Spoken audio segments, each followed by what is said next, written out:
A Monster High creepypasta. Everyone at Monster High knew Operetta was dramatic. The red hair, the vintage dresses, the rockabilly swagger, she owned every hallway she walked down. But there was one thing she never joked about, never sang about, never even hinted at. Her mask. Operetta wore it every day, a glossy white half mask that covered the right side of her face. Students assumed it was just her Phantom of the Opera heritage. Some said it was a fashion statement. Others whispered that she had a scar.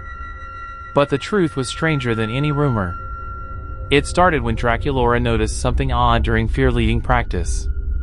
Operetta was sitting on the bleachers, humming softly, when her mask shifted. Not like it was loose, more like something underneath it moved.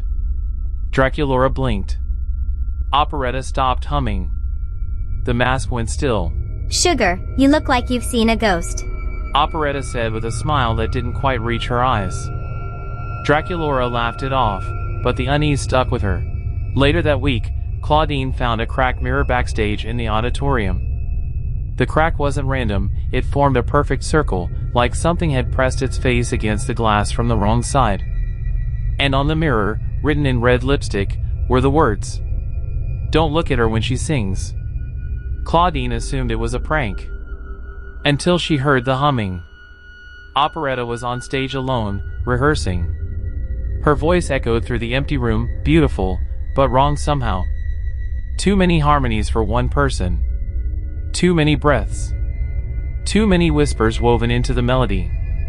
Claudine peeked around the curtain. Operetta stood center stage, mask glowing faintly under the spotlight. And then Claudine saw it. A second smile. Not on Operetta's mouth. Under the mask. Wide.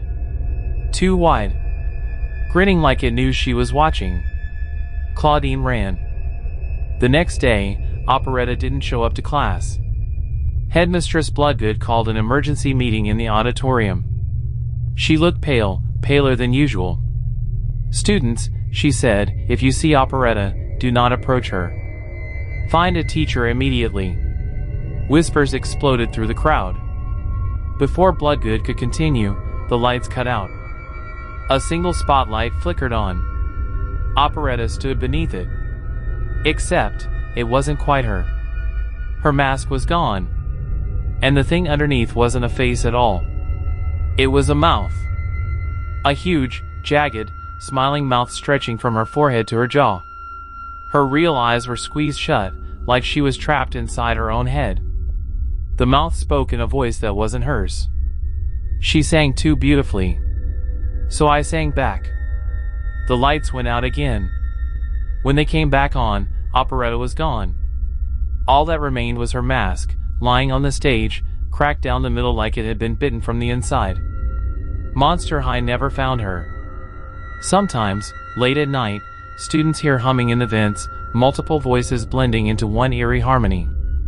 And if you listen too long, you might hear a whisper behind you. "Sugar, don't make me sing alone." And if you turn around, you'll see a white mask on the floor. Freshly cracked. Still warm. Monster High tried to pretend everything was normal after Operetta vanished. Announcements continued. Classes resumed. Even the ghouls' favorite haunt spot stayed open. But Cleo, Gulia, and Deuce knew better. They were there the night Operetta appeared on stage with that thing where her face should have been. They saw the mask crack. They heard the voice that wasn't hers. And now, the school felt different. Like the walls were listening. Gulia didn't scare easily. She was logical, calm, and always 3 steps ahead of everyone else. But even she couldn't explain what she found in the library. She was researching phantom folklore, flipping through a dusty book, when a page turned by itself. Then another. And another, faster and faster, until the book slammed open on a chapter titled, "Faces That Sing Without Permission." Gulia leaned closer. The illustration showed a creature with a huge, jagged mouth stretching across its head. The same shape she'd seen under Operetta's mask. But the worst part wasn't the picture. It was the note scribbled in the margin, in handwriting that looked shaky and rushed. She can't close it anymore. Gulia snapped the book shut. The humming started again. This time, it came from the vents. Deuce thought he was prepared for anything. Snakes for hair tends to toughen a guy up. But even his serpents were uneasy. He was walking down the hallway when they suddenly hissed and curled back, trying to hide under his beanie. Deuce stopped. The hallway lights flickered. A shadow stretched across the floor, long, thin, and shaped like someone holding a mask. Deuce didn't move. The shadow didn't move either. Then it lifted its head and smiled. Not a normal smile. A too wide, too sharp, too familiar smile. Deuce blinked, and the shadow vanished. But something was left behind on the floor. A single white shard of Operetta's mask. Still warm. Cleo, Gulia, and Deuce met in the ghoul's locker lounge, each bringing what they found. Cleo placed her bandage with the red warning. Gulia set down the ancient book. Deuce dropped the mask shard, which made a faint click when it hit the table, like a tooth. Gulia typed rapidly on her tablet, pulling up a translation from the Phantom Folklore book. The creature under Operetta's mask wasn't just a monster.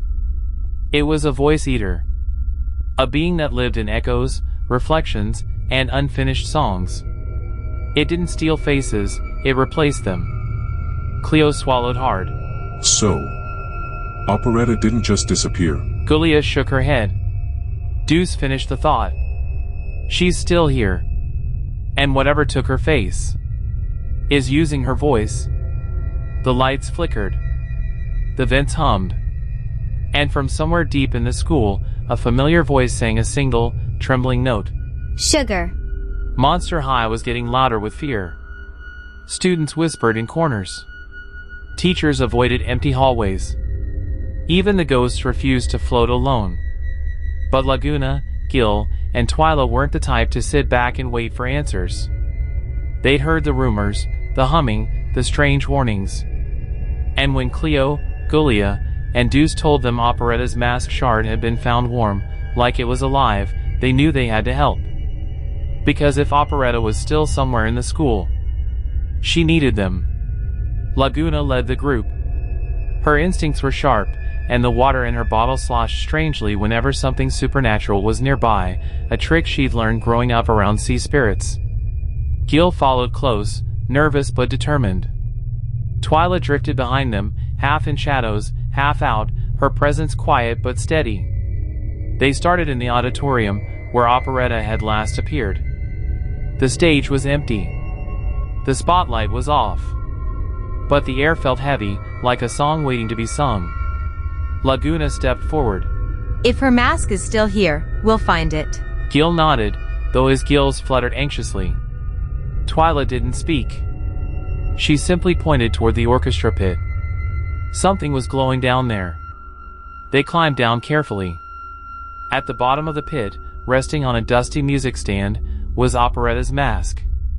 Not a shard. Not a piece. The whole mask. Perfect. Untouched. Except for one thing. It was breathing. Slow, shallow breaths that made the surface rise and fall like a sleeping creature. Gil stumbled back. Nope, nope, nope. Laguna swallowed hard. We can't leave it. It might be the only way to help her. Twyla stepped closer, her voice barely above a whisper. It's not sleeping. It's listening. The mask twitched.